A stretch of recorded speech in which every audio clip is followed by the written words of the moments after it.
The Metamorphosis by Franz Kafka. Chapter 1. When Gregor Samsa woke up one morning from troubled dreams, he found himself transformed right there in his bed into some sort of monstrous insect.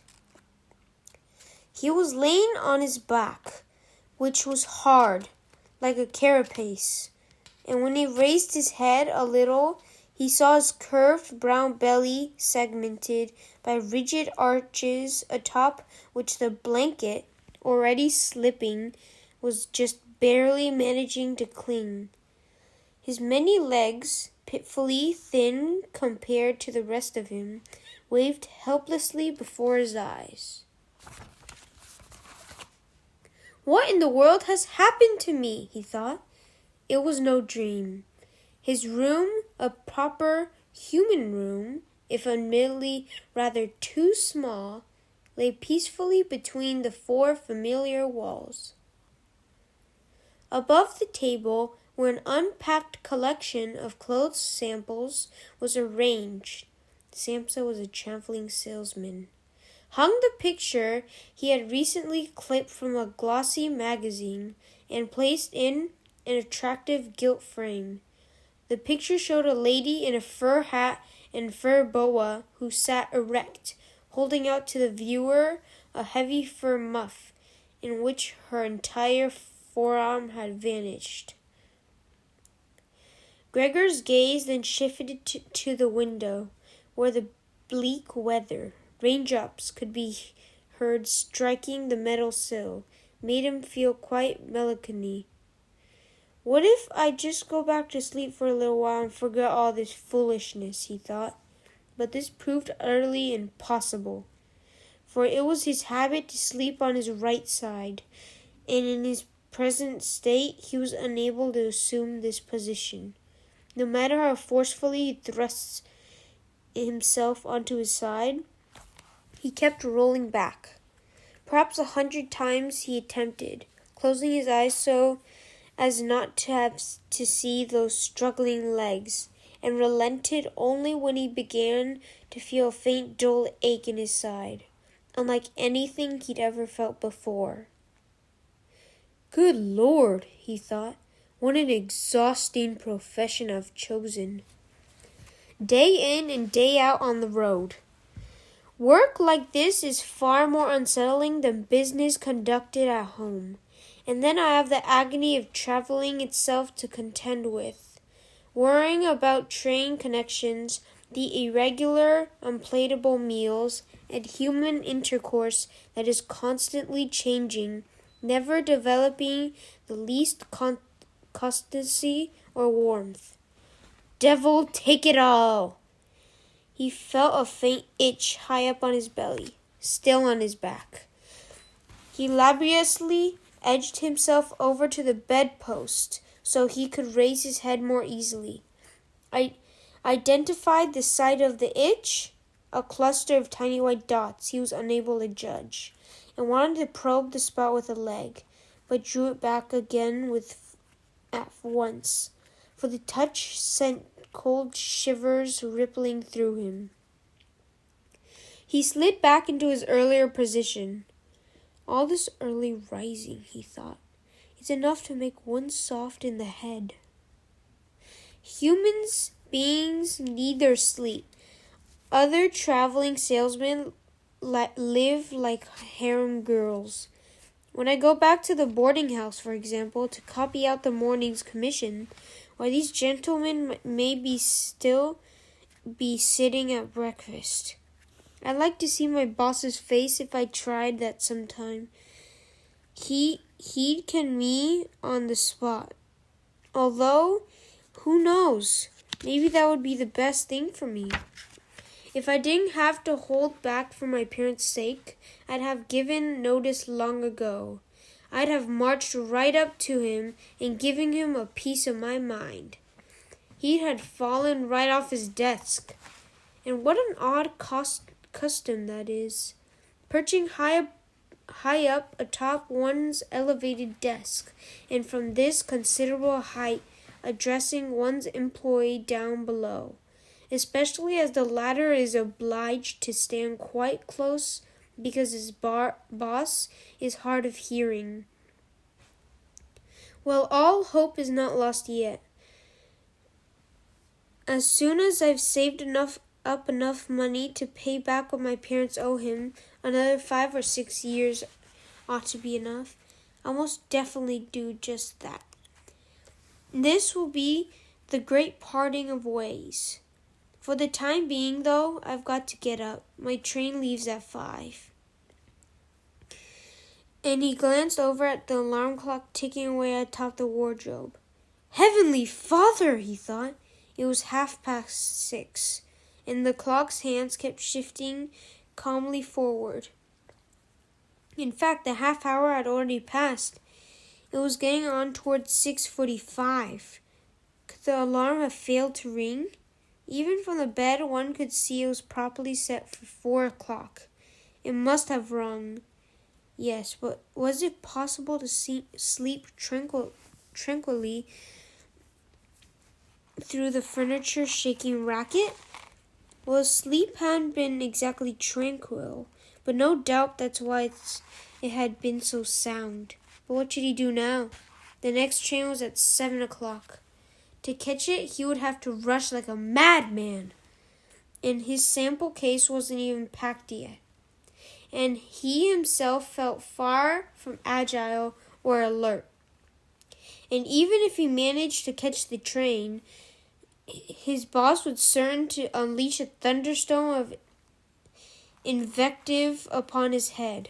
For the clerk who met the 5 o'clock train had no doubt long since reported Gregor's absence.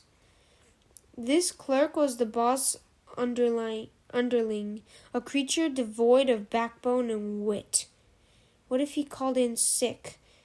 But that would be mortifying and also suspicious, since Gregor had never once been ill in all his 5 years of service.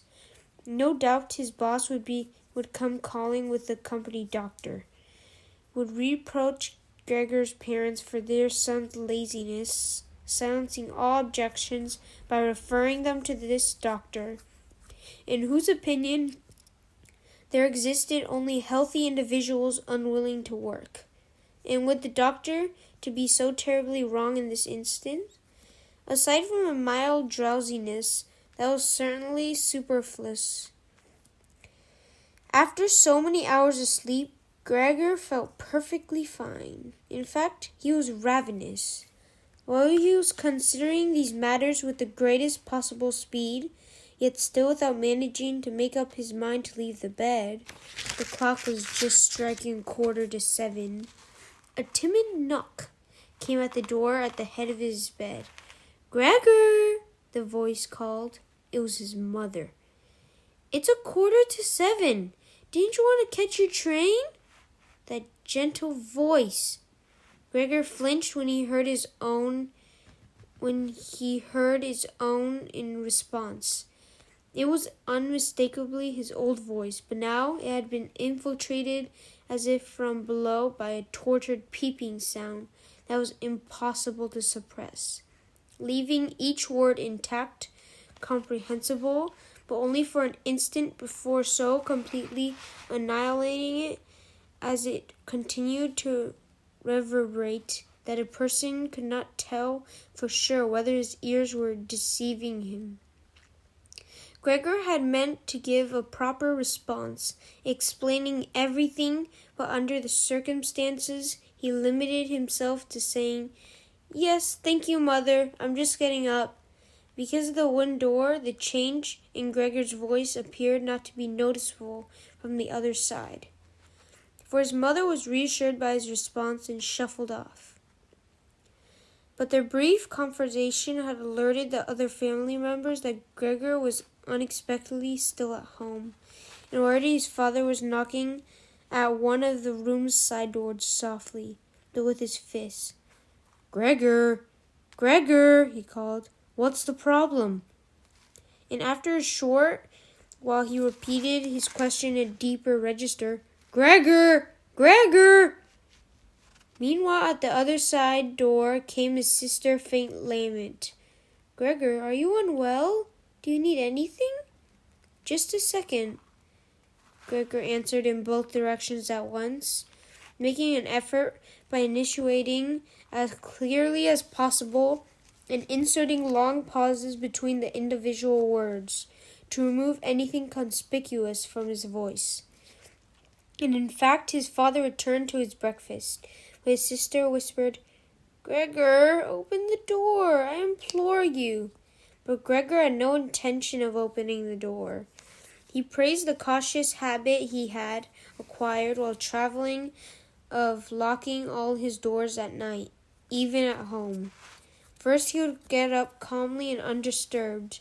He would get dressed and above all that, have breakfast. And only then he would consider his next steps. For all these supine contemplations, he suddenly realized would yield no useful results. He recalled often having felt mild aches and pains in bed, caused perhaps by lying in an awkward position, and this pain had then proven to a figment of his imagination the moment he got up.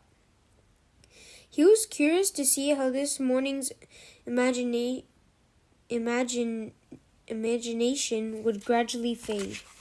The change in his voice was nothing more than the harbinger of a proper head cold.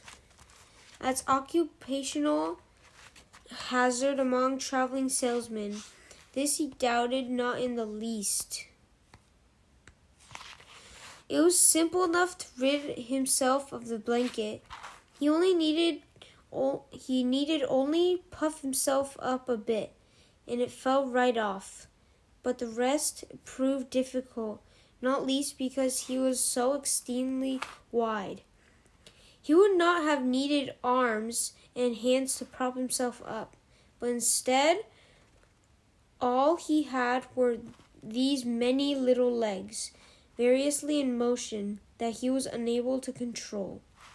If he tried to bend one leg, it would be the first to straighten, and when he finally succeeded in getting one leg to do his bidding, all the others went flailing about in an unnerving frenzy. "Enough of this lying about uselessly in bed," Gregor said to himself.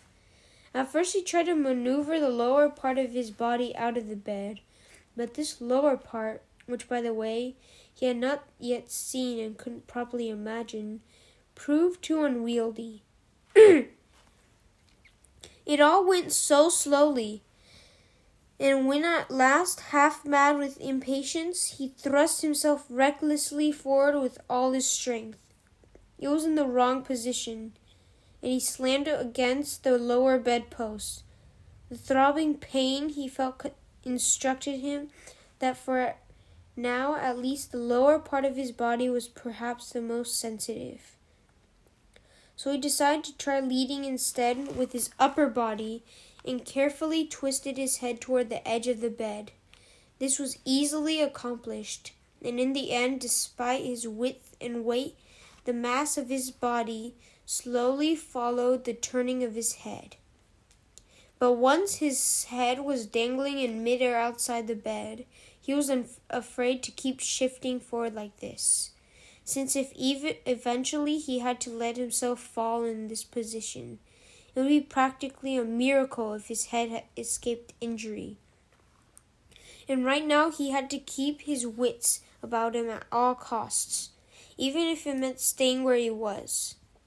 But when sighing after regrettable efforts, he found himself lying there as before, watching his little legs engaged in their struggles, perhaps more flammably now, and seeing no possible way to bring calm or order to this chaos.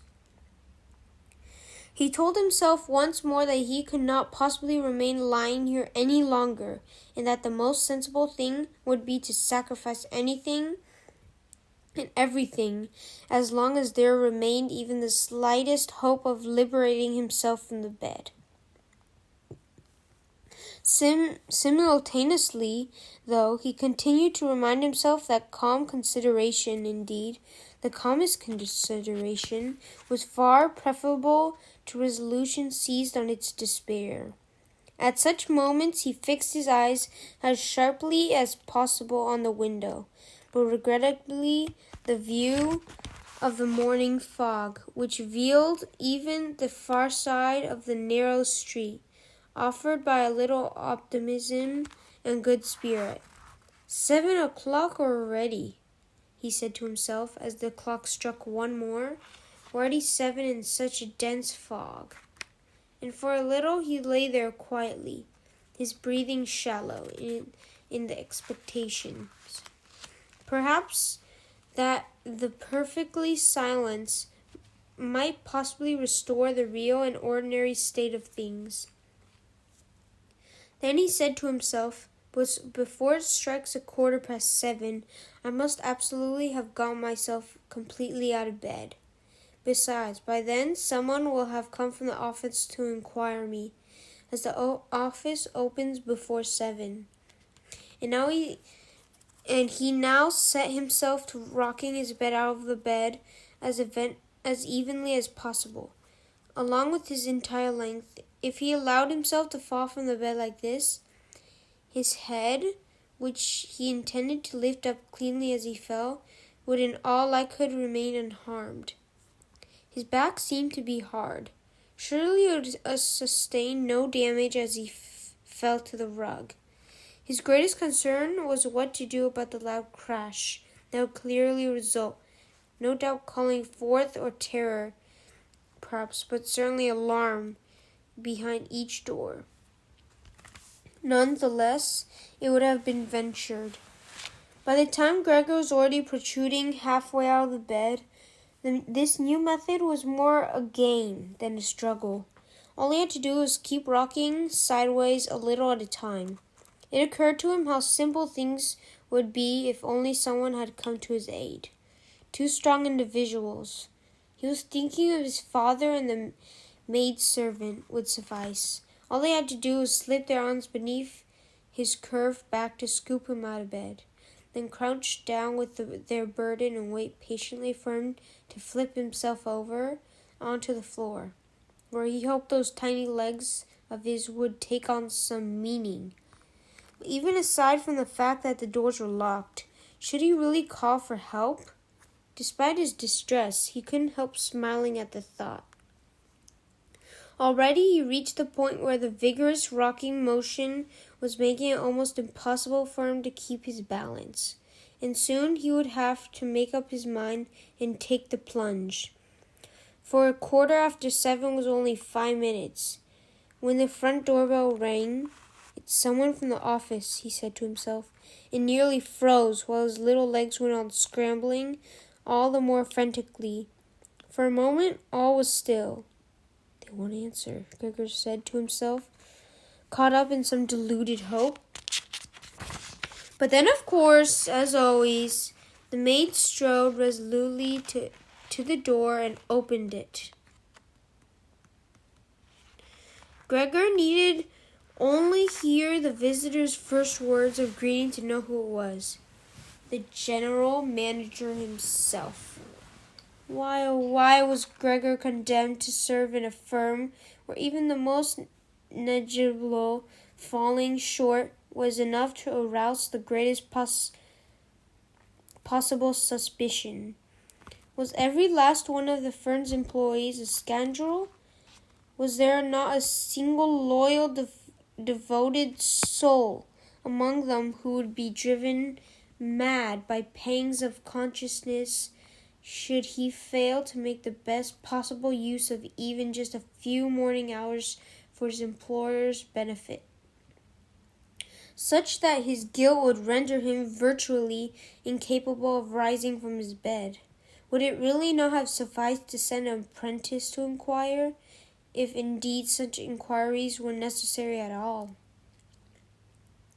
Did the general manager have to come in person? And was it necessary to demonstrate to the entire innocent family that the investigation of this suspicious matter could be entrusted only to the general manager's sharp intellect? and more because of the agitation aroused in Gregor by the time of that than because of some proper resolution on his part. He swung himself out of bed with all his might. There was a loud thud. You couldn't really call it a crash. The rug cushioned the impact a little, and since his back was more elastic than he thought, the resulting sound was muffled and not so obvious. But he hadn't managed to hold his head up carefully enough and had bumped it. He turned it this way and that, pressing it against the rug in its vexation and pain.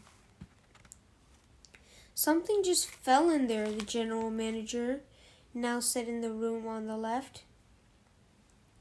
Gregor tried to imagine whether anything like what he was now experiencing could ever befall the general manager. The possibility must certainly be admitted, but as if brusquely dismissing the question, the manager now took a few purposeful steps in the next room, making his patent leather boots creak. From the room on the right came the whisper of Gregor's sister informing, "Gregor, the general manager's here." "I know," Gregor mumbled, but he didn't dare raise his voice high enough for his sister to hear.